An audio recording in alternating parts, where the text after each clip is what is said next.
ओम नमो ओंकारेश्वर देवताय नमः. ओम नमः शिवाय. ओम नमः शिवाय. अवधूत चिंतन श्री गुरुदेव दत्त.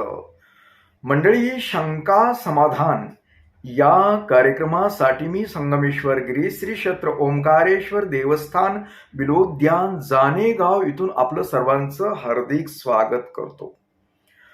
मंडळी, खूप मंडळींचे प्रश्न येतात. असे वेगवेगळे प्रश्न येतात जेणेकरून मला खूप ताण येतो. आता ते प्रश्न येतात, समजतात, त्यावर उपाय पण मला माहीत असतात. पण कधी कधी माझं मन वाटतं की नको, कुणाशी समजा आपल्यामुळं कुणी त्या आपण सांगितलेल्या उपायामुळं गैरफायदा कुणी घेऊ शकेल अथवा विनाकारण कुणाला त्रास देईल, म्हणून मी टाळतो. पूर्वी सांगत असे मी पूर्वी, पण या 2-3 वर्षामध्ये थोडं मी कमी केलेत काही उपाय सांगायचे.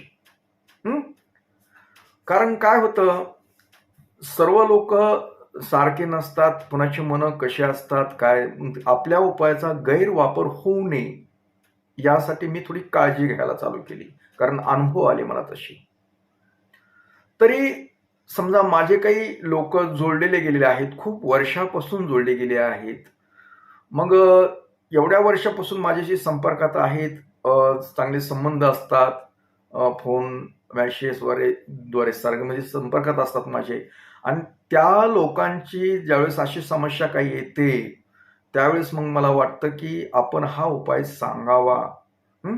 आता प्रत्येकाला सांगणं मला वेळ पुरत नाही, म्हणून मी आज मुद्दामहून बऱ्याच वर्षांनी मी असा एक कडक उपाय सांगतोय तुम्हाला की तुम्हाला आता ते माझे पूर्वीचे लोक बी आले आणि नवीन बी असतील त्यांच्यासाठी बी चालेल की समजा आता कसं असतं, विनाकारण कुणी त्रास देतो हो, तुमची कसलीही चूक नाही, तुम्ही प्रामाणिकपणे वागता, प्रामाणिकपणे राहता, तरीही तुम्हाला जाणून बुजून लोक त्रास देतात. कुणाला ऑफिसमध्ये त्रास देतात, कुणाला कामाच्या ठिकाणी आपण जी काही काम बिझनेस करतो तिथेही त्रास देतात, नोकरीच्या ठिकाणी त्रास देतात. अथवा दुसरी गोष्ट सांगायची म्हणजे आपल्या घरामध्ये तुम्ही जर प्रापंचिक जीवन जगत असाल, वैवाहिक असाल, तर घरातील काही समजा तुम्हा नवरा बायकोमध्ये विदुष्ट आणण्याचं काम करतात. तुमचा जर संसार सुरळीत चालला असेल तर कुणीतरी नातलग अथवा कुणीतरी आजूबाजूचं तुमचा संसार चांगला चाललेला त्यांना रुजत नाही, तुमची कसलीही चूक नाही, तरी असे लोक जाणूनबुजून त्रास देतात. म्हणजे कुठल्याही प्रकारे तुमची चूक नसताना विनाकारण तुम्हाला जर त्रास दिला, अगर देत असतील, तर त्यावर उपाय सांगतोय मी. अजून दुसरी गोष्ट, या उपायानं समजा तुम्ही एखाद्या व्यक्तीवर प्रेम केलं,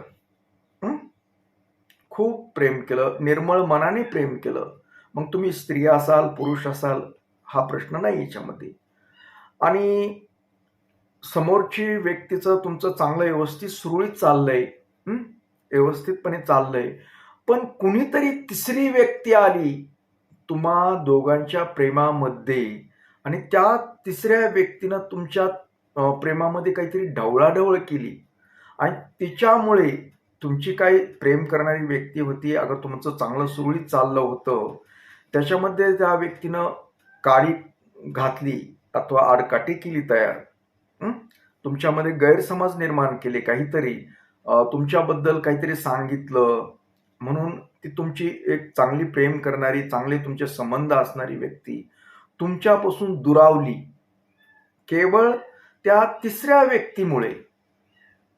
तिसरी व्यक्ती मध्यस्थी तिने एंट्री केली तुमच्या जीवनामध्ये, दोघांच्या जीवनात. मग त्यात पती पत्नी असेल, प्रियशी प्रियकर असेल, अथवा हे दोन्ही झाले तर दोस्ताना असेल, तुमचा मित्र असताल तुम्ही, अगर मैत्रिणी असताल, त्याच्यामध्ये कुणीतरी तिसऱ्यानंच मध्ये काहीतरी आडकाठी घालून तुम्हा मध्ये विदुष्ट निर्माण केलं, तुम्हाला बाजूला केलं, तुमची ताटातूट केली. आणि समजा समोरच्या व्यक्तीनं दुसऱ्या ज्याचा तुमचा संबंध होता त्या व्यक्ती तुमच्याबद्दल गैरसमज करून तुम्हाला जर त्रास देत असेल पुन्हा, तुम्हाला जर त्रास देत असेल की म्हणजे समजा चांगले चालत असताना तुम्हाला वाईट बोलणं अथवा बोलून तुमचा संबंध तोडून टाकणं, तुमच्यापासून दूर जाणं, थोडक्यात म्हणजे ते चांगलं चाललं होतं ते तुटातूट केली तुमची आणि तुम्ही बाजूला झाला, ती बाजूला गेली. पण तुम्ही खरं प्रेम केलं, तुमची खरी मैत्री होती. अगर तुम्हाला नवरा बायकोचे संबंध असतील, चांगले चालत होतं, दोघांचे चांगलं संसार चालला होता आणि ह्या तिसऱ्या व्यक्तीमुळे हा व्यत्यय निर्माण झाला. चांगल्या संसाराला आग लागली, संसार मोडू लागला, संसार तुटला. अगर तुमचं प्रेम प्रकरण आहे, चांगलं चाललेलं, त्याच्यामध्ये ह्या तिसऱ्या व्यक्तीनं येऊन काहीतरी घोटाळा करून गेला आणि तुम्हा दोघांमध्ये विदुष्ट निर्माण झालं. अशा अनेक गोष्टी आहेत. आता तुम्हाला म्हटलं ना, ऑफिसमध्ये काम असतं, नोकरीच्या ठिकाणी काम तुमचं चाललंय, असं तिसऱ्या व्यक्तीनं काहीतरी तुमच्याबद्दल काहीतरी सांगून ती ती जी चांगली सुरळीत चालणारी व्यक्ती अगर तुमचा बॉस असेल, ते तुम्हाला तुमच्यापासून थोडासा अलिप्त केला, तुम्हाला जे काही समजावून घेत होता, मग ती जाणून बुजून त्रास द्यायला चालू केलं त्यानं, अगर तुमचं बोलणं बंद केलं, अशा गोष्टी तिसरी व्यक्ती करते. त्यावेळेस हा तोडगा करायचा आपल्याला. आता समजलंय ना तुम्हाला मी कशाबद्दल बोललो ते. नवरा बायकोचं चांगलं चाललेलं असेल, प्रियकर प्रियशी तुम्ही असतील, एकामेकावर प्रेम भरपूर आहे, तिथं तुम्ही तिसऱ्या व्यक्तीनं मध्ये आडकाठी घातलेली आहे वगैरे वगैरे. त्याच्यामुळे तुम्हा दोघांमध्ये विदुष्ट निर्माण झालं आहे, गैरसमज निर्माण झाले आहेत, तुम्हाला ती व्यक्ती सोडून गेली आहे, दूर झाली आहे तुमच्यापासून. तर आपल्याला आता हा सोपा तोडगा करायचा आहे.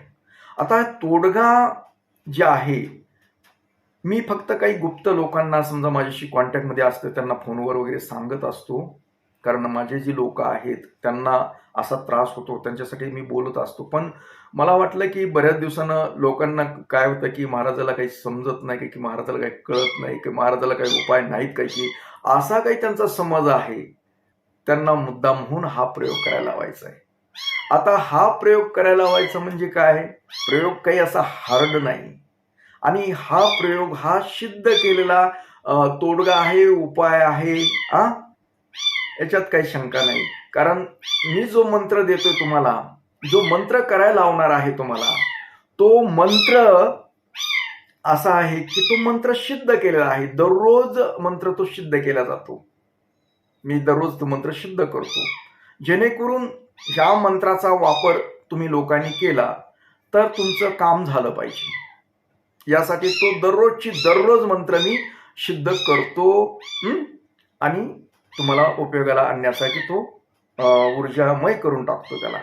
तर आता मंत्र कसा आहे आणि काय करायचं ते ऐका. मंत्र ऐकून घ्या अगोदर.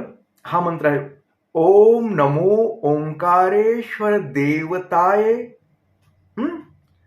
जी व्यक्ती तुम्हाला जिनं म्हणजे तुम्हा दोघांमध्ये विदुष्ट निर्माण केलं आहे आणि ते तुम्हाला जर माहीत असेल तर त्या व्यक्तीचं नाव घालायचं आणि तुमची जी संबंधित व्यक्ती आहे तिचं नाव घालायचंय.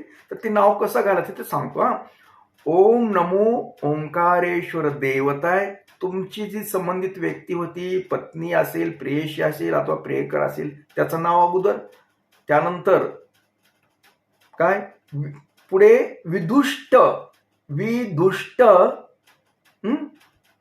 त्या दुसऱ्या व्यक्तीचं म्हणजे मध्ये आडकाठी घालणाऱ्या व्यक्तीचं नाव मध्ये करायचं आणि मंत्र बोलायचा त्या व्यक्तीचं, कुरु कुरु स्वाहा.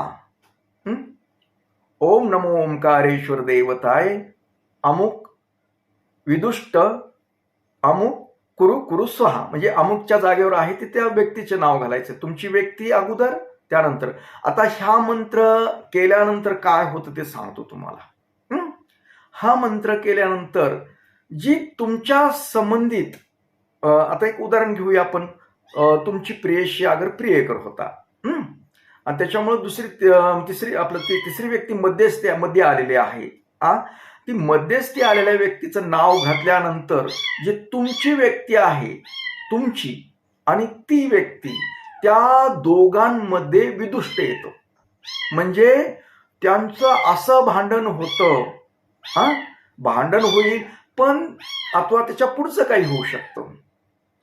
जन्मभराचं भांडण होतं. लक्षात घ्या. कायमस्वरूपी म्हणायला काय अडचण नाही. जन्मभरापेक्षा कायमस्वरूपी भांडण असं कडाकीचं होतं आणि भांडणं होते, त्यांच्यामध्ये असे जबरदस्त गैरसमज होतात, जेणेकरून तुमचा आत्मा जसा तळमळला तसा त्या व्यक्तीचा आत्मा तळमळणार. एवढा त्रास होतो म्हणतात त्या व्यक्तींना, दोघांनाही सांगायसारखं नाही ते. कारण ज्यानं आपल्या दोघांमध्ये समजा आग लावली, त्या तुम्हा दोघांमध्ये जेवढी आग समजा जोरात लावली त्याच्यापेक्षा 10 पटीनं आग त्यांच्या दोघांमध्ये लागते. आणि वास्तविक तुम्हाला सांगू का, की तुम्ही जर मंत्र प्रामाणिकपणे केला, श्रद्धेनं केला, विश्वासानं केला तो मंत्र, तर कदाचित ती व्यक्ती कायमस्वरूपी निघून जाऊ शकते त्या दोघां जीवनामधून. असा जबरदस्त तोडगा आहे हा. आणि हा तोडगा एवढा प्रभावी आहे. पण आता हे करायचा कसं हे तुम्हाला महत्वाचं सांगतो. महत्वाचं सांगायचं म्हणजे तुम्ही दररोज हा मंत्र मी जे सांगितलाय तुम्हाला, तो मंत्र हा दररोज घ्यायचा आहे मंत्र. आणि कधी घ्यायचा आहे ते तुम्हाला सांगतो. आता ही ओंकारेश्वर नावाने जो सिद्ध केलेला मंत्र आहे, तर असं समजायचं की घरामध्ये तुम्ही, आता मंदिरात ही करता येणार नाही तुम्हाला, घरामध्येच हा मंत्र उपचार अथवा तोडगा करायचा आहे. सकाळी उठलात ना तुम्ही, सकाळी स्नान वगैरे करायची. स्नान वगैरे केल्यानंतर देवाच्या तांब्यामध्ये पाणी घ्यायचं. देवाच्या तांब्यामध्ये पाणी घेतल्यानंतर त्याच्यात समजा बेलपत्र, तांदूळ थोडेसे घ्यायचे आणि धार धरायची त्या लिंगावर. लिंग ताटामध्ये ठेवायचं. धातूचं लिंग असू द्या अथवा पाषाणाचं छोटं असावं. आणि ओम नमो ओंकारेश्वर देवताय, अमुक व्यक्तीचं नाव तुमचे पण होते ते, आणि त्याच्यानंतर त्या व्यक्तीनं जी तुम्हाला मध्ये दोघांमध्ये विदुष्ट आणलेले त्या व्यक्तीचं नाव. पण कधी कसं, ओम नमो ओंकारेश्वर देवताय, त्या व्यक्तीचं तुमच्या विदुष्ट आणि त्या व्यक्तीचं नाव, आणि कुरु कुरु स्वाहा. जेवढं तांब्यामध्ये पाणी आहे ना, तेवढं पाणी बारीक धार धरून लिंगावर सोडायचं. आणि ही लिंग म्हणजे काय, ओंकारेश्वर या नावाने स्थापन करायचे ते. म्हणजे हा एक ओंकारेश्वर आहे. ओंकारेश्वर महादेव आहे, पण ती देवता नावाची जी शक्ती आहे, देवता नावाची शक्ती हे काम करते. त्या दोघांमध्ये विदुष्ट आणते, जबरदस्त विदुष्ट आणते. हा प्रयोग खूप दिवसापासून आपण सांगतो, काही ठराविक लोकांना सांगतो, पण याचा गैरवापर करू नका, तुम्हाला एवढं सांगतो. कारण खरंच जर तुमचं प्रेम वगैरे, अगर खरंच तुमचं चांगलं असेल तरच, आणि त्याच्यामध्ये कुणी विदुष्ट आणलं तरच त्याचा वापर करा. उगाच विनाकारण कुणाला त्रास देऊ नका. आणि विनाकारण त्रास दिला तर ते त्रास तुम्हाला होईल जास्त करून, त्या नावाने ऐवजी तुम्हालाच. पण त्या व्यक्तीचं बी तुमचं प्रेम वगैरे चांगला, तो नवरा बायकोचे तुमचे चांगले संबंध असावेत, असे जर असेल, आणि तिथं जर असं काही केलं असेल अथवा कुणी मित्रामध्ये तुमच्यात विदुष्ट आणला असेल, अशा वेळेस फक्त वापरायचं. विनाकारण कुणाला त्रास द्यायचा नाही. विनाकारण त्रास दिला तर ते पाप लागेल, तुम्हाला पाप लागेल. त्यांचं वाटोळं व्हायच्या ऐवजी तुमचंच वाटोळं होऊन जाईल. असं काही गोष्टी करू नका की जेणेकरून तुमच्या अंगलट येईल असं. अशा पद्धतीनं हा तोडगा करायचा असतो. आणि हा तोडगा तुम्ही म्हणाल की महिना 10 दिवसात आणि 3 दिवसात होऊन जाईल, असं नाही. तुम्हाला जोपर्यंत तुमचं होत नाही काम, तोपर्यंत तुम्हाला हा तोडगा करावा लागेल. मग कुणाला लवकर होऊन जाईल, कुणाला 10 दिवसात त्याचा अनुभव येईल, कुणाला महिना लागेल, 2 महिने लागतील, कुणाला 6 महिने बी लागतील. आणि कुणाला वर्ष बी लागू शकेल. ज्याच्या त्याच्या विश्वासावरला हा प्रयोग आहे. तुमची श्रद्धा, तुमचा विश्वास, देवाबद्दलची भक्ती, ह्या सर्व गोष्टी लागतात. उगाच काहीतरी आपलं 2 दिवस करायचं आणि कसं काय झालं नाही म्हणून बोंबत मारायचं नाही. बोंबा मारलेल्या आम्ही ऐकू शकत नाही, कारण ही कंटिन्यू करणारा तोडगा आहे. सतत करावं लागतो आणि कुठल्याही कामामध्ये सातत्य असल्याशिवाय काम पूर्ण होत नाही. उगाच टाइमपास म्हणून बघायचं नाही. तुमचा विश्वास असेल तर तुम्ही हा तोडगा अवश्य करा आणि कंटिन्यू मध्ये सतत करा. धरसोडपणा करू नका. धरसोडपणा केला तर तो सिद्ध होणार नाही, तो काम करणार नाही, एवढं मी सांगू शकतो. करायचं असेल तर मनातून करा. मग वर्ष लागू, 6 वर्ष लागू, 2 वर्ष लागू, 6 महिने लागू, काय लागू द्या, पण तुमचं काम होणार याची गॅरंटी आहे. गॅरंटेड काम होणार तुमची इच्छा, तुमची मनोकामना. ज्या व्यक्तीबद्दल तुमचा तिरस्कार व्हायलाय काय, त्या व्यक्तींना बरोबर शिक्षा होते. तुम्हाला कोणी प्रेमभंग, तुमचा अगर कुणीतरी प्रेम तोडलंय, तुम्हाला सोडून गेली त्या व्यक्तीमुळे, त्या दोघांना बी खूप भयानक त्रास होतो, लक्षात घ्या. आता मित्रामध्ये बी तुमच्या मित्र असेल, कुणीही असू द्या हो, तिथं कुठं प्रकार आहे, कुठल्याही व्यक्तीसाठी चालतो तो. आणि भयानक म्हणजे ते आता मी म्हटलं ना, सांगू शकत नाही, कारण हे खूप जणांनी प्रयोग केलेले आहेत आणि तुम्ही करू शकता. फक्त गैरवापर करायचा नाही, एवढी तुम्हाला हात जोडून विनंती आहे. तर मंडळी, तुम्ही हा तोडगा करण्यापूर्वी तुम्ही मला मेसेज व्हॉट्सअपला करा, कारण अजून काही चुकीचं काही होऊ नये तुमच्या हातून, एवढ्यासाठी. तर असो, याबरोबरच आजचा हा शंका समाधान कार्यक्रम इथेच थांबूया. परत भेटूया पुढील कार्यक्रमात. तोपर्यंत ओम नमः शिवाय. जय हिंद, जय भारत. सुखी राहा आणि समाधान.